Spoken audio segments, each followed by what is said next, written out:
Welcome to the TruckVin.com podcast.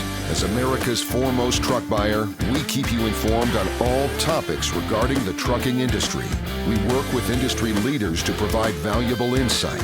When you're ready to sell, call America's foremost truck buyer at 855-TRUCK20 or visit TruckVin.com. And now, your host for the TruckVin.com podcast, Zach Ellis. Good afternoon. Welcome back to the TruckVin.com podcast. Today we are joined with Mike Gardecki, Used Truck Association board member, also works with M&K Truck Centers. Mike, thanks for being here. How are you? Great. Thanks for inviting me. Awesome. So Mike's down here at our office here in Fort Worth, but you're actually going to go to the convention in San Antonio? Yeah, I'm going down for the UTA directors meeting to go over the hotel we're staying at San Antonio in November. So just to meet the staff and get our bearings straight. Awesome. So we just start the show off. Kind of tell us about yourself, where you started at, where you grew up at. Grew up in Reading, Pennsylvania. Used to work on cars all the time, even from the time I was 14 years old, owned my first car and transitioned that into trucks. Went in the military, signed up in the Army to be a heavy wheel vehicle mechanic. Did 4 years there, got out, was working on big rigs and a lot of quarry equipment, things like that, big diesel stuff. From there, I transitioned into Penske on their SOS breakdown department, which was an interesting job for 4 years. All right. And then I got a promotion into selling used trucks for the Northeast region for Penske, and that's kind of where it all blew up from there. Sweet. Appreciate your service. So you spent some time with the Army. How long were you in? 4 years. Yep. 4 years. Sir. Awesome. So you spent some time at Penske. How long were you with Penske for? Just about 8 years. 8 years. Yep. Wow. Yep.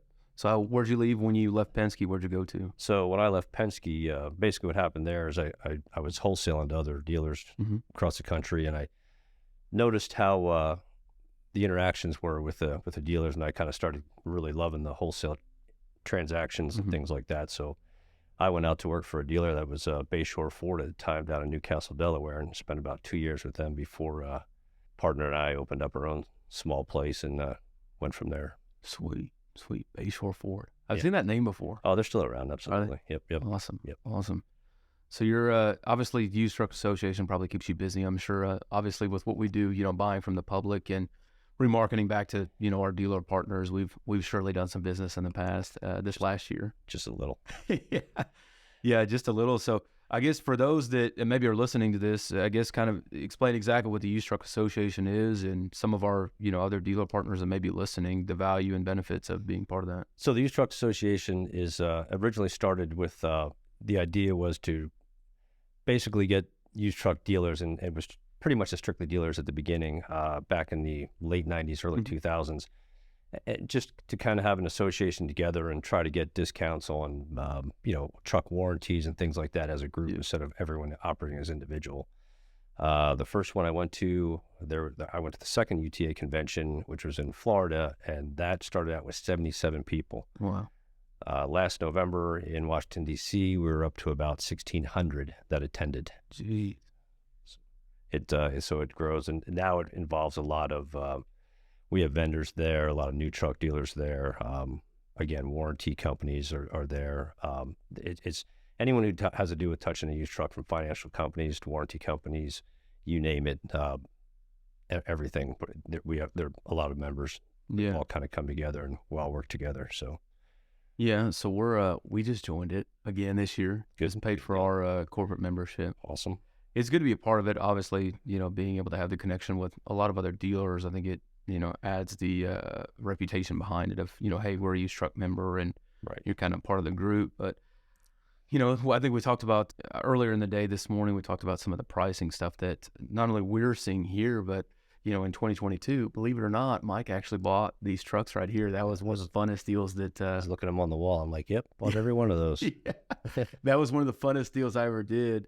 I think it was the most money we've probably spent on a truck in 2022. So, a lot of supply chain interruptions, stuff like that. Used truck pricing went to the roof. So I guess for those that don't know, walk us through what happened last year, why the pricing got so high, and then what we're expected to see in 2023, because you got a valued opinion here for sure. Well, okay. So basically what happened last year was and this has been cyclical for the 27 years I've been involved in buying and selling used trucks. Anytime you see the price of diesel start going up, regardless of where the economy is, we're going down. So basically what happened, spot rates dropped out. People weren't making the money that they were when they were, in the heyday. End of 21 coming into early 22, once the spot rates dropped out, those guys weren't making money, and then the diesel fuel went up. It just completely dropped off. I mean, we were dropping 10-15% of values over 30 days. Wow. Back to back. It was a rough time. It reminded me a lot of 2008 and 9 when everything fell out. But luckily we didn't last as long as that, and we kind of I see spot rates there's at least steady at this point. So that's a good sign right now. Yeah. So 2022, a lot of I know some of the used truck pricing that we saw. I mean, some trucks that were 2 years old, we were paying $100,000+ for. And I think historically, guys usually a truck that's 3 years old, a fleet probably expects to get $60,000 to $80,000 back for that truck. Is that usually right on average? Within average miles, like 3 years old, 400,000 miles, things like that. But yeah, so we're creeping back down to what the national average typically runs at. We're still a little elevated on that, but the projection everyone's seeing is we'll be that by second quarter of this year. Wow. Yeah. So your outlook on 23, is it going up? Is it going down? Is it steady? It's scary. Yeah, it is scary. It's I feel like the market's literally split down the middle as far as projections and what everyone's thinking. Some people are thinking we'll hang tight where we are, maybe increase a little bit, and then the other half are, we're still going to see some reductions and trucking go down. It depends on spot rate, tonnage. As long as we can keep tonnage up, that's a great sign. But of course, with the government inflation and interest rates rising, that also puts a damper on what we're doing. Yeah, so we don't see obviously as much as you do, from a retail standpoint. So M&K Truck Centers, I guess for those that don't know M&K Truck Centers exactly, you guys are new Volvo, new Mack. New Volvo, new Mack, Isuzu Hino. We have 5 trailer lines as well. Okay. Yep. And specialized mostly in new, used. I know you guys just got an award. I won't tell everybody, but you can. 2021, we won the Volvo Used Truck Dealer Award. So their results will be out probably in another month and a half. So I'm kind of interested to see how we did this, in 2022. The market started out with a bang and then just fell off. So yeah, we weren't the only ones. It was just shared all around. Yeah. But M&K has 29 locations, Indiana, Michigan, Illinois, and Pennsylvania. And they seem to be growing by the month at this point. Wow. So how many used trucks do you guys usually keep in stock? It depends. We were, at the end of the heyday, we were kicking 500 pretty hard, and then we dropped it all the way down to about a 150 towards the end of this year. Now we're picked back up again. We're running about 300 some at this point. Yeah. That's a nice amount of units. There's some independent guys that run with like 40, 50 units, and that's got to be tough to do. Yeah, and that's actually, we're only stocking 6 locations with staff and stuff like that out of the 29. Wow. So 2023 is kind of bleak. I know for us, we were just doing projections, and you got to figure out, hey, are we going to, obviously I think business wants to increase year over year, but now it's like, well, 2022 is kind of that unprecedented year when none of us really knew what was going to happen, but now we've got 2023 and pricing's going down, so now you have to buy more units so that you can obviously project upwards. So there's a lot of different things we're trying to chase right now. Yeah, we're doing the same thing on our side too. Yeah. It's very frustrating. You have to keep alert on a daily. I follow the stock market a little bit too much, and the oil market and commodities probably that can drive myself nuts. But I feel like I'd like to have an edge on what I'm looking at going out 30 days. Yeah. So what's important, obviously, when you guys are selling trucks? Is there kind of a specialty market that you guys focus on, or you just carry everything from sleepers to dump trucks? Or sleepers, day cabs, a lot of heavy vocational stuff, which is hard to come by right now, especially as we're going to be coming into spring. Those get fewer and fewer in between because everyone starts rolling with the spring work that they're going to be doing with those. But triaxle dumps, quads, quint axles, you name it. Michigan can run all that stuff. So yeah, it's a unique market to me. I really was never playing in that market until I came on board with M&K. So it was a whole new ball of wax for me. Yeah. How long you been with M&K now for? 2 years. 2 years. Yep. And doing it 27. I've been doing this 27 years, and just all used. All used. Yep. So you've been doing this longer, a year less than I've been alive for. So Next subject. yeah. Well, you got a lot of experience though, but that's something that a lot of our, customer base, we talked about this morning, just having a reputation and being able to deliver on what our customers expect. Here we try to capitalize on that, direct, streamlined process to give a guy an offer, inspect it, and pay for it. And then obviously the end result is being able to provide dealers with, consistent inventory that's clean and stuff like that. So that's a wealth of knowledge to have. What have you seen change over the years? The main changes? Oh, mostly just the uptick on the amount of sleepers coming over the road. Mm-hmm. It's all the same, and it's different at the same time, if that makes any sense. Yeah. We're still chasing the same thing. You just see a lot more. You see a lot more owner operators, or at least you did until we hit the wall the end of last year. Yeah. So, yeah. But other than that, it's a little more regional guys than we used to see before. But that's just my take on what I'm seeing. So yeah. Well, the territory. I know around here we're seeing a lot of a lot more construction guys running regional. Oklahoma, Arkansas, Texas, Louisiana, stuff like that. right. A lot of day cabs. Some dumps, but I don't think we see as many as you guys do up north. All right. So 2 years at M&K. Tell us what your average day look like. I know I'm pretty big on asking everybody what's your daily routine. What time do you wake up? What do you do? Time I wake up, way before the sun. I'm usually at the gym in the morning, first thing, at least 4 days a week, maybe 5. Then I have a dog that I seem to take everywhere, so I'll take him for a 2-mile hike, and then back at it, and just picking up the phone and start burning the phone up again, and responding to emails, and mostly from you. Yeah. Wondered, hey man, why does he keep emailing me? Yeah. But that's typical day. Usually some conference calls, things like that. But it's I'm blessed in the buyer position that I'm in at this point, because without P&L and personnel, it kind of makes your day go by pretty fast.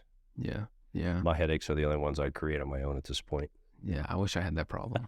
Yeah, mine's like, oh, you got an accounting meeting. Oh, and then you got a sales meeting. Oh, your admin or title clerk needs to see you about this title that somebody paid for. But, it's part of it. You've owned your own business too. And I think, we've had those conversations and, growing pains from having guys that are out buying trucks and then title issues and trying to get rid of them. And it feels like there's so many different pieces. I tell people sometimes owning a business is like having a Chinese finger trap. Oh, yeah. You push in, you get one finger out, you're still stuck with the other one, right? Because you can't go anywhere without both of your hands. But I used to say when you're an owner in a dealership, you're doing everything from titles to trash cans, and everything in between. Yeah, I do trash at 7:30 when I leave here this evening, so we'll be busy for sure. So we know what your day looks like. Spend some time at M&K. You're a buyer there. What we know kind of inventory. What are some of the challenges you've kind of faced over the years, just in not only buying equipment, but I know for us, obviously, sourcing equipment, because that's mainly what we do. Obviously, we've seen some of the pricing changes, but what are some of the biggest changes you've seen? Pretty much the biggest changes I've seen is as the bigger companies keep swallowing up the medium-sized companies, which used to be my bread and butter. Yeah. The guys that own 50 to 100 trucks, I used to buy a lot from them, and now they just sell it to the bigger guys, and it's hard to get into them, and they have guaranteed residuals with the majors as far as the OEMs go, and when they're buying their new trucks, they get guaranteed residuals on the backside, so you're kind of battling that. In a good economy, it's hard to beat. In a bad economy, sometimes you can. Yeah, in a bad economy, you get beat. Yeah. How many of the ups and downs have you seen here? Is it usually on an annual basis or every couple of years, or no? As far as so what we just went through in 2021, end of 2021 into 20, into 20, all through 21 into 22 was the highest record of values I've ever seen in my life. I've been through 3 ups and downs, and realistically, they're almost running in anywhere between 8 and 10 years in between the hard ones. You always have your ups and downs year over year, but when you see prices increase tremendously like we have, well, we haven't seen them like that, but Yeah. I saw 97, 98 where prices were I felt like you couldn't make a bad buy till 6 months later, and you couldn't make a good buy. Yeah. And all you're doing is seeing your money go goodbye. 2008 and 2009, coming into 2008 is the same thing. You couldn't make a bad buy. There was a butt for every seat you were buying. Yeah. And then the market just fell out. Well, we just went through the same thing again. However, the price range, the percentage of what we were paying for, a 2-year-old truck compared to any time in history was extremely elevated. So this crash was a hard one because you were devaluating heavy over 1 month to 2 months, and whatever you bought this month, you were praying at the end of the month that you could get it in and get it through service and try to get it out the door because it was worth 10% less by the time the end of the month came around. Wow. Yeah, it was pretty ugly. So I know we looked at numbers end of Q4, started looking at numbers in January. What was the price difference you saw from Q3 2022 to like Q4 on a percentage basis? So coming into Q3 to the end of Q4, depends what year it was, but I'll just go with like a 2021. You were seeing reductions of 25-30%. Wow. That quickly. Wow. That quickly. And why I think that's important is a lot of, customer base that, whether they're a customer now or be a customer in the future, is it's hard to explain that to guys. And I bring that up because we're doing that on the forefront, right? A lot of our businesses, we're buying directly from the public, whether it's a single truck owner operator or a guy who runs 300 to 500 trucks. It's hard to have that conversation because he's saying the same thing you're hearing is, well, I was getting $105,000 for my 2.5-year-old truck with 300,000 miles in March or April, but now you're offering me $65,000 maybe. And it's hard to explain that to a guy. So I guess in your own opinion, how are you having that conversation, or how can, the audience better prepare themselves for what's to come? I have a tendency to over-explain myself. So I guess it comes easy, although it doesn't come easy to me. But I will break things down for, like, when I'm buying from an end user. I had an example from February of last year until just last month, same year model trucks, same miles, and he was getting rid of them at the same miles as we're progressing through. And I'm literally $35,000 less than I was February a year ago for the same year, same miles that it was back then. So you just explain it, and most of the end users who are on their game, they understand it because their load values are decreasing.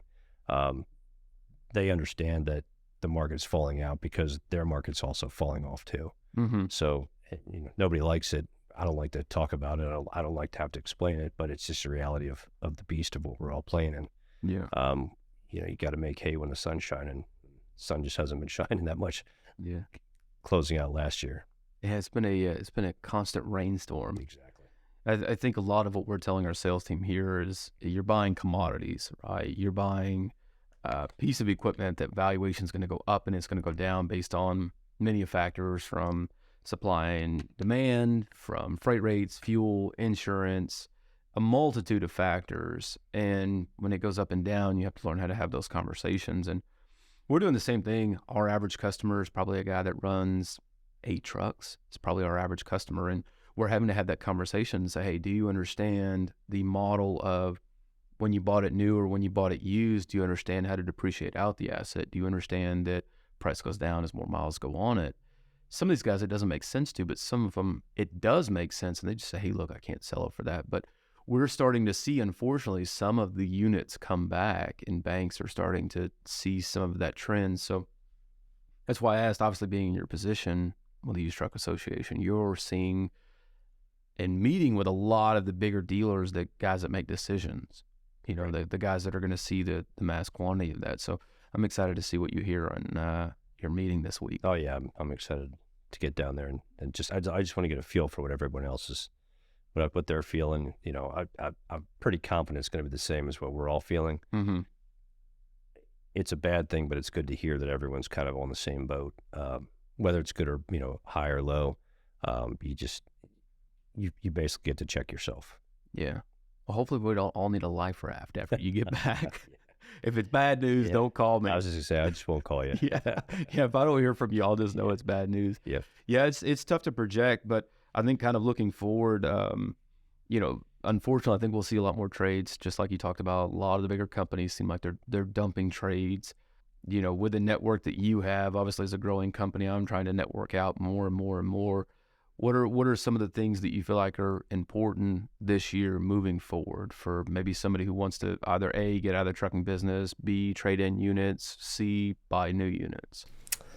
Like, what's the best time to sell your truck? Because a lot of customers ask me that. So realistically, looking out to the next 60 to 90 days, I'd say if you're considering getting out, you're probably better off getting out sooner than later. Okay. And like you say, M&K, we take the same position. A used truck is just like a commodity. It can go up and it can go down. We're just on the downside of that. The trend we're expecting, and like I said earlier, is that we're expecting end of Q2 to be in the stream of where an average truck, 4 years old, 500,000 miles, has historically been selling at wholesale and retail. Mm-hmm. So we're kind of expecting to that. And we still have a little bit of room to get there. So we just got to kind of, pay attention to what we're doing. Every buy is, it's a risk. I have friends that like to go down to Atlantic City and stuff, and they wonder why I don't gamble. I'm like, I do it every day when I get out of bed just to do my job. So yeah, it's a gamble right now. What about new trucks? I know a lot of our customers we saw paying $200,000 plus. Have you seen new trucks come down at all? No, I haven't. In fact, they're going the other way because just because they're still lacking parts, and they're adding fees onto that. Unfortunately, they have to, but those are still going up. There's still delays. I don't care if you're Freightliner, Volvo, Kenworth. There's still delays. They're still not running where they are. That's one of the better things that's keeping the used truck values currently still above the average trend. Once they catch up, that's when they expect that by end of Q2, we should be flatlining at that point, and then just running on average of where the market traditionally runs. Yeah, that could be a scary time. That could be a really scary time to don't get stuck with a bunch of units. Yeah, exactly. Don't go buy 500 trucks. Yeah, exactly. All right, so talk to me about the UTA. What's their plan? What's their goals? What made you want to get involved in it? Well, being a member since it's almost inception, I saw how it. First and foremost, I actually joined it because of the camaraderie and the networking that I could do with other dealers that I just didn't typically get out to and talk to. Got to be some lifelong friends with people. I remember being there and with some of my people I do business with and laughing because we were, people were making fun of us because we were the young pups, and now we're doing the same thing to everybody, to the younger guys coming in. But the UTA has evolved tremendously over the years. We're working now with, we actually had the president of the ATA at our November convention speaking, and the goal is to get a little more wrapped into the American Trucking Association. Mm-hmm. The UTA typically has been more of a closed-knit association, not really known above and beyond the commercial truck industry. We're trying to make a push to get that out there a little bit more and just make our presence known and give us a little bit more of a voice out to the public and let the public know what we're about. It has a lot to do with integrity. Yeah. The dealer memberships, we all hold ourselves to values, that we just don't want anybody can join, but we're looking for, if you remember the UTA and you're displaying the sign on your dealership window, it typically we want people who have some integrity with how they do business, and the majority of us all do. I mean, it's rare that we hear something that someone doesn't do that. It's a good brotherhood or sisterhood, however you want to look at it. So long term, what are the plans for the UTA? So this is my first year on the board, so I'll learn a little more as we're going along. But long term, it's we would like to continue to expand. We would like to get in with a few more trucking associations, let them know who we are, let them know that, hey, if you guys are either looking for trucks or you're dealing with owner operators, we do have a code of ethics that we try to stand by. And, if you want to feel comfortable about sending your customers or your drivers to a UTA member dealer, that you should be getting a little bit better service than they're typically used to, on the regular market. Yeah, yeah. I think the internet has evolved a lot too. So many of these dealerships are able to not only post their equipment online, but there's reviews behind it. When somebody's able to purchase one truck or purchase a group of trucks, whatever it may be, social media is such a powerful tool. Right. Whether you post it on Facebook or Instagram or TikTok, I think there's a lot of business that's driven by that. And the guys that really excel at not only being a member of the UTA, but being able to have that code ethics, the core values that they operate by, to say, hey, you know what? We make sure when a truck comes in that it's not going to have a check engine light and be leaking oil and the body's going to be torn up. And when you get here, it's hey, take it or leave it. I think that's a lot of what evolved in the car business. I mean, the car business is what it is today. Everything's online. You can almost test drive a car from your house, still do all the paperwork online, deliver it to your house. Everything's online. So that's really what we've tried to focus on here. So UTA obviously is a big piece of what you do and who you are being a board member. What disciplines come with that? Obviously, you've had to change some of the things that you've done in the past. Not saying you did anything wrong, but you've had to change some things, obviously, because you're working for a large dealership now, meaning you're buying a lot more equipment, meaning you're probably interacting with a lot more people, or what's your experience over the years? So things that have changed that with being more involved in the Used Truck Association, I've been a committee member on the inside for a dealer development committee for about 3.5, 4 years. What you got to kind of change is you're used to coming to work and doing your job, and you can almost go through it with blinders. When you start getting involved with the UTA committees and then running for the board, you have to expand a lot, because now you're taking a lot of other people's thoughts and considerations under your belt, and you're trying to just fit a lot of pieces into a small box, and try to keep everybody going and motivated and things like that. So,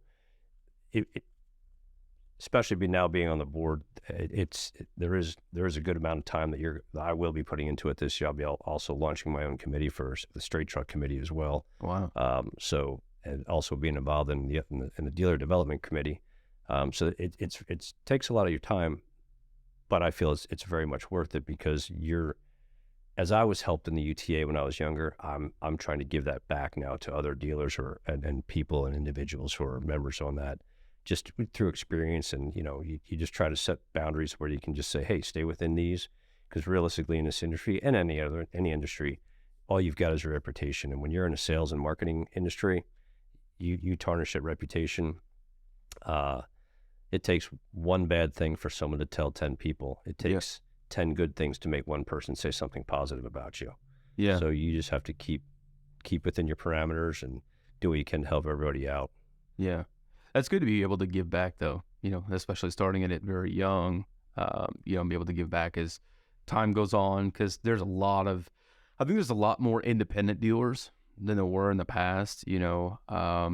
Unfortunately, I can't speak for every independent dealer, but I'm sure that there are some people out there that aren't doing things the right way. And, there's other guys that aren't doing things the right way, or maybe there's a guy that's struggling that needs help to get rid of his inventory. Maybe there's another person struggling that needs help buying inventory. And some of that, obviously, we interact with just doing, what we do, buying a large volume of trucks. And there's just certain things that we try to abide by when we tell a customer we're going to do something. We want to operate by it. We want to go out there and we want to inspect a truck, and we want to put our own money up on the forefront. We don't want to have to wait on anybody else. And we don't want to say, hey, let's have this person make a decision before we go out and we buy the truck, and make that process easy for a customer moving forward. So I think a lot of the trucking associations are going to take that and say, hey, this is a really good opportunity for us to get in, especially with the ATA joining. That's a huge piece. A lot of people there. Yeah, there is. And it's really good exposure. And again, we're on the ground floor getting that rolling, but they seem very anxious to be dealing, to interact with us as well, and possibly get involved in their next convention and vice versa. So I'm pretty confident they'll be locked in with our conventions as we move forward, which is always usually around the second week of November every year. Sweet. That'll be good. Yeah. So I was trying to wrap this up with a question. What would you tell your 25-year-old self? What were some of the most successful attributes that you found, whether there were challenges you faced that you overcame? What advice would you give yourself if you were 25 all over again in this industry? Go to college and become an attorney. Go to college. It would be about discipline. Stay extremely disciplined in what you're doing. Don't forget the other aspects of life that you still have to live life and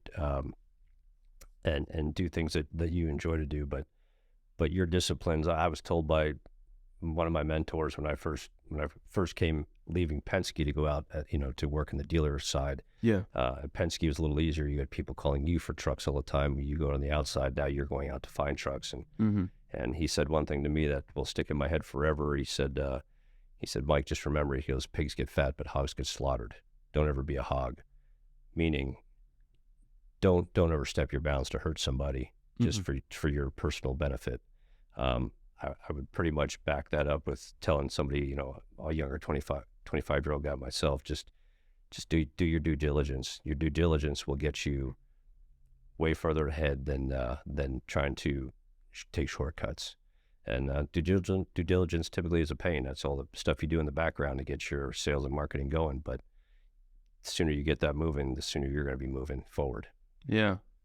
Yeah, it can definitely be a pain trying to, start from the ground floor from, nobody knows who you are, and then one guy knows who you are, and it seems like it kind of transitions on because we don't have, we've had this conversation prior to, but we don't have a ton of people that we deal with, but that's good to be disciplined in what you do to, share the values of, hey, we want to make sure that we're profitable and we make money, but hey, let's not take advantage of that customer, whether it's a dealer or whether it's an end user, but one of the things I really enjoyed in working with you, and that was a decisive factor in doing business with you, is how you do your business. You're not taking someone's asset and just brokering it out there. Yeah. You're actually putting your money where your mouth is, and then you're going out to sell them. So you take the gambling step, just like all the dealers do when we're buying on our own, and not just brokering other people's assets, which sometimes can get sideways quickly.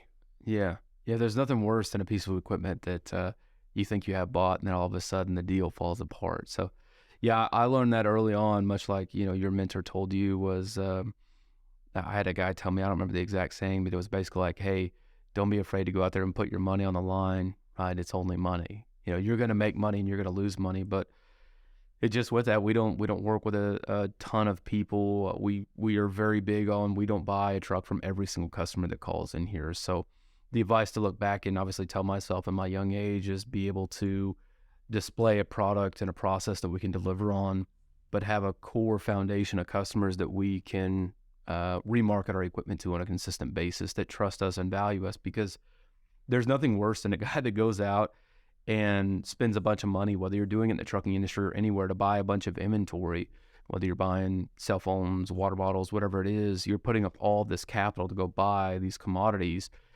and then you don't have a place to go with them. So obviously we here, the entire team at truckvin.com values the partnership we have with M&K, but if you're not a member, definitely join the Used Truck Association as they move forward in joining with the American Truck Association. And if you have bad news, don't call me next week. You got it. Please. Hopefully I'm talking to you on Saturday. You've been listening to the truckvin.com podcast with Zach Ellis, your go-to source for up-to-date insights on the trucking industry. Remember, when you're ready to sell, call America's foremost truck buyer at 855-TRUCK-20 or visit truckvin.com. Join us next time for the truckvin.com podcast.